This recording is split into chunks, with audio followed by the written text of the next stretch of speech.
Hey guys, so today I want to do a quick speed test here between the new Huawei Nexus phone here, which is very interesting design. How it goes up here, and it's just a very impressive, classy phone, or at least it feels like a very extremely well built phone. I love this phone.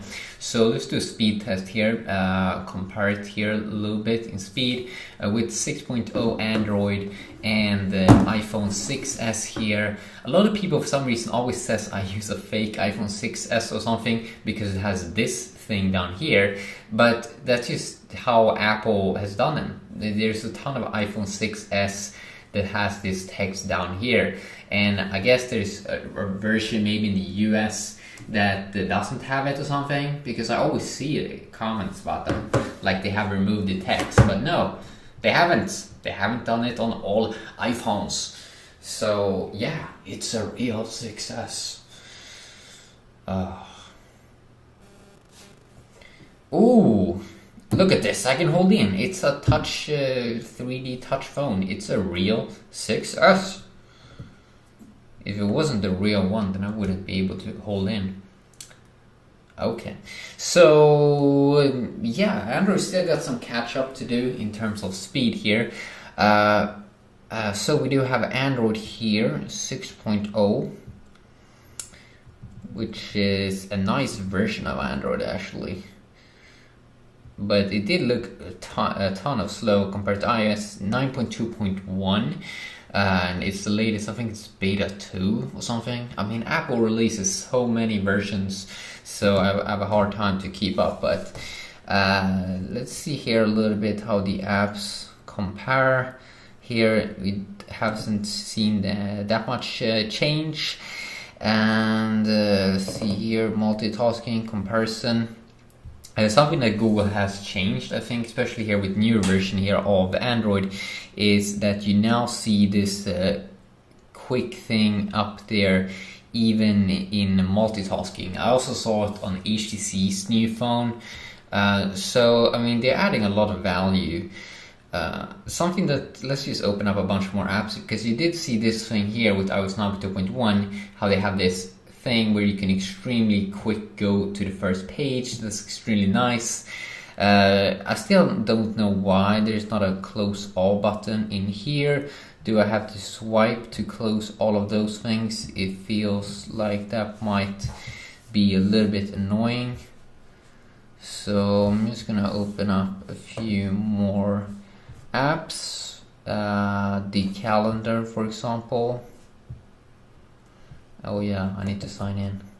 I haven't even connected this one to the internet yet, but so the thing here with Android is it's not as smooth, or like it's smooth, but it's not as enjoyable to go up and down as it is in the latest version here of iOS, because this one just goes extremely fast exactly to the place that you want. So I personally think that it's a little bit better there. Inside of iOS there, but then you do have the thing, you can still no longer, or you can still don't have any cool widgets or something like that on your home screens. Yes, you can have some widgets in here. As you can see, when you go down to edit, you can add some more. Also with the App Store, both have very simple close or turn off menus, but it still looks a little bit better here in iOS. I'm not sure why they just make it super oversimplified in Android, when even Samsung with TouchWiz has more interesting power menu screen. I feel that they could take advantage of that more and use it a little bit more. I do enjoy the sound, very classy here on the Nexus when you go up and down like so.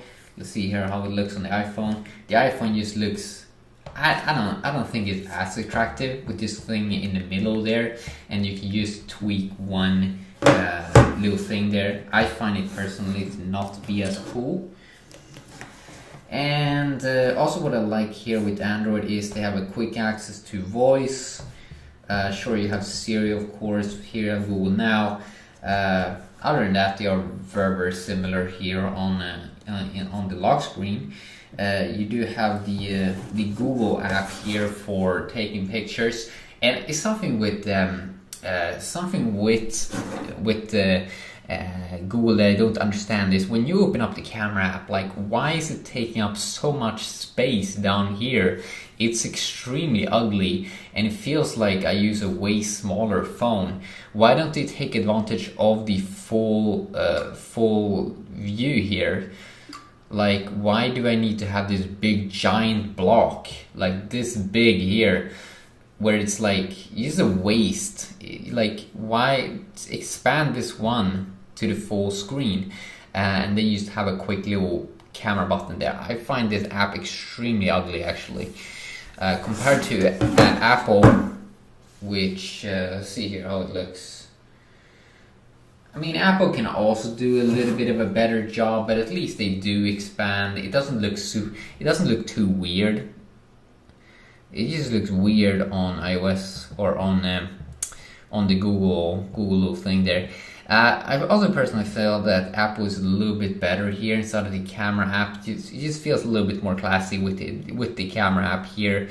A little bit better access to the controls and everything. It just looks a little bit better, so I definitely do enjoy that.